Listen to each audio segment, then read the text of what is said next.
2023 October 14న శనివారం రోజు మహాలయ అమావాస్య రాబోతోంది.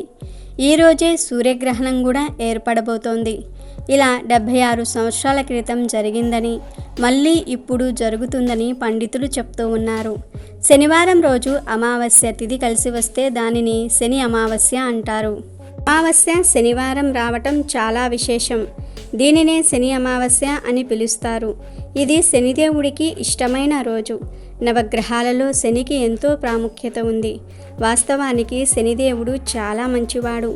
అమ్మా నాన్నల ప్రేమను శనిదేవుడు చూపిస్తాడు. శని భగవానుడు అంటే నీతి, న్యాయము, ధర్మబద్ధతకు కట్టుబడి ఉంటాడు.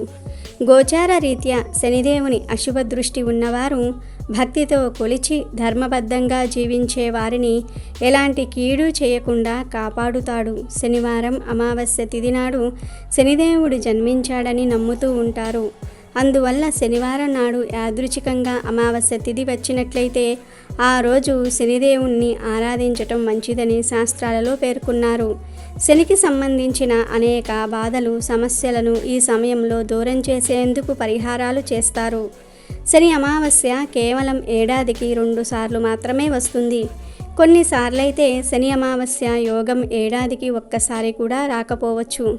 ఈ రోజున శని భగవానుడికి చేసే పూజా పునస్కారాలు, దాన ధర్మాలు మామూలు సమయంలో చేసే వాటికంటే అధిక శుభ ఫలితాలను ఇస్తాయి. శని అమావాస్య రోజు శివుడికి అభిషేకం చేయటం చాలా విశేషంగా లాభిస్తుంది. ఈరోజు శివుడికి చేసే పూజలు అత్యంత ఫలితాలను ఇస్తాయని శాస్త్రాలు చెప్తూ ఉన్నాయి. 14న ఏర్పడేది కేతుగ్రస్త కంకణాకృత సూర్యగ్రహణం.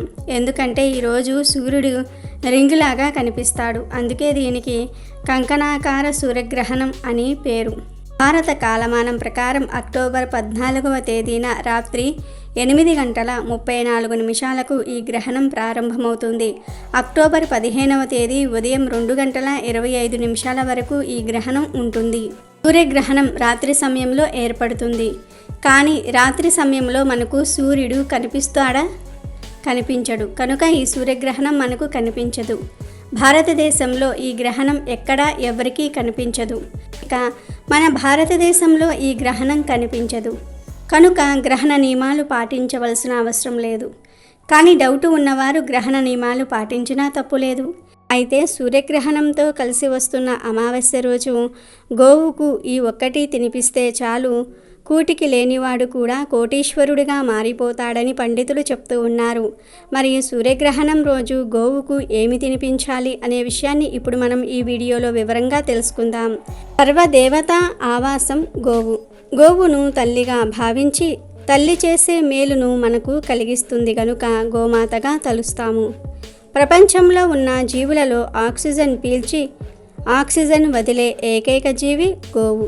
గోవు పాదముద్రలు పడిన స్థలం అష్టైశ్వర్యాలకు నిలయం. గోవు పవిత్రతకు మరియు శుభానికి చిహ్నం.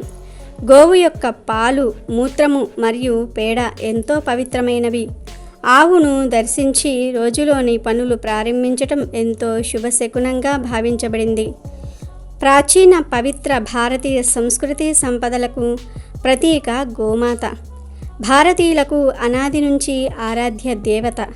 మానవ జాతికి ఆవు కన్నా మిన్నగా ఉపకారం చేసే జంతువు మరియొకటి లేదు. నూతన గృహ ప్రవేశ సమయంలో ఇంట్లో గోమాతను పూజిస్తే ఆ ఇంటిలో ఏదైనా దోషాలు ఉంటే తొలగిపోతాయి. ప్రతిరోజు భక్తితో గోసేవ చేస్తే జాతక దోషాలు కూడా తొలగిపోతాయి, సిరి సంపదలు కలుగుతాయి. గోమాతలో సర్వదేవతలు కొలువై ఉంటారు. అందుకే గోమాతను పూజిస్తే సకల దేవతలను పూజించినంత ఫలితం దక్కుతుంది. పశువులన్నిటికీ మూలం కామధేనువు అని పురాణాలు చెప్తూ ఉన్నాయి. అమృతం కోసం దేవతలు, రాక్షసులు ఆదిశేషువు తాడుగా మందర పర్వతాన్ని కర్రగా చేసుకొని క్షీరసాగరాన్ని మదించారు. అయితే ఆ క్షీరసాగర మథనంలో కామధేనువు కూడా ఉద్భవిస్తుంది. ఈ ఆవునే సురభి అని కూడా పిలుస్తారు. లోకంలో ఉన్న పశు సంపదలన్నిటికీ ఈ కామధేనువే ఆధారం అని పురాణాలు చెప్తాయి. కామధేనువు ఇంద్రుడి వద్ద ఉంటుంది. మరికొన్ని పురాణ గాథల్లో వశిష్ఠుడి ఇంట్లో, కొన్ని పురాణ గాథల్లో గౌతమ ముని వద్ద ఉన్నట్లుగా కనిపిస్తుంది. సూర్యగ్రహణంతో కలిసి వస్తున్న అమావాస్య రోజు గోమాతను పూజించటం వల్ల ముక్కోటి దేవతలను పూజించిన ఫలితం లభిస్తుంది. అంతేకాదు ఈరోజు గోమాత కనిపిస్తే ఆయా రకాల ఆహారాలను తినిపిస్తే రకరకాల దోషాలు పోయి తరతరాలకు తరగని ఐశ్వర్యం వస్తుందని వేద శాస్త్రాలు చెప్తూ ఉన్నాయి. మరి ఎంతో పవిత్రమైన గోవుకు సూర్యగ్రహణం రోజు ఏం తినిపించాలి అంటే అమావాస్య మరియు గ్రహణం రోజు గోమాతకు నానబెట్టిన శనగలను తినిపిస్తే ఆధ్యాత్మిక చింతన లభిస్తుంది. మార్గంలో నడవవచ్చు, దైవ చింతన పెరుగుతుంది.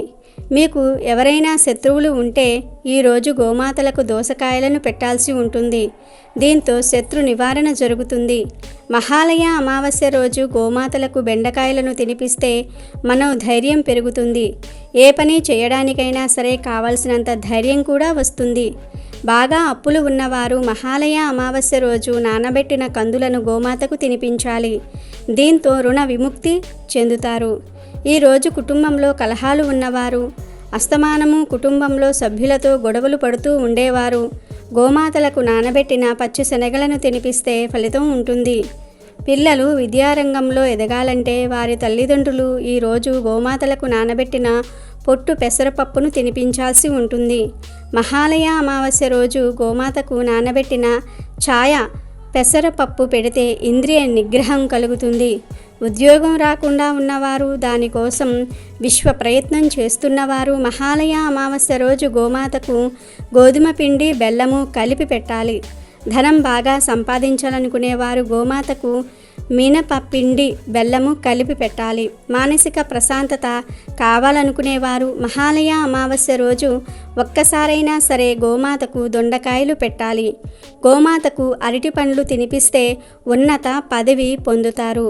సంతానం కోసం వేచి చూస్తున్నవారు మహాలయ అమావాస్య రోజు గోమాతకు వంకాయలను తినిపిస్తే ఫలితం ఉంటుంది. వ్యాపారంలో అభివృద్ధిని కోరుకునేవారు గోమాతకు క్యారెట్లను పెట్టాలి. నరఘోష ఉన్నవారు గోమాతకు బంగాళాదుంపలను తినిపించాలి. వివాహం కాని వారు గోమాతకు టమాటాలను పెట్టాలి. మహాలయ అమావాస్య రోజు గోమాతకు బీట్రూట్, పాలకూర తినిపించిన ధనవంతులు అవుతారు. ఐశ్వర్య ప్రాప్తి కలుగుతుంది. గోమాతకు నానబెట్టిన మినుములు పెడితే ఆత్మవిశ్వాసం లభిస్తుంది. గోమాతకు నానబెట్టిన కందులు పెడితే కోపం తగ్గుతుంది. తోటకూర, బెల్లం కలిపి గోమాతకు పెట్టిన మానసిక ప్రశాంతతను పొందవచ్చు. గోమాతకు నానబెట్టిన గోధుమలు పెడితే కీర్తి, పట్టుదల లభిస్తాయి. నానబెట్టిన బొబ్బర్లను గోమాతకు పెడితే ధన అభివృద్ధి జరుగుతుంది. మహాలయ అమావాస్య రోజు గోమాత కనిపిస్తే ఆ గోమాతకు నానబెట్టిన ఉలవలు పెడితే వృత్తిలో నిలకడ లభిస్తుంది. కాబట్టి మీకు ఉన్న సమస్యను బట్టి మహాలయ అమావాస్యతో కలిసి వస్తున్న సూర్యగ్రహణం రోజు ఆవుకు ఈ ఆహార పదార్థాలను పెట్టి శుభ ఫలితాలను పొందండి. Thank you for watching our video. Please do subscribe and like the video.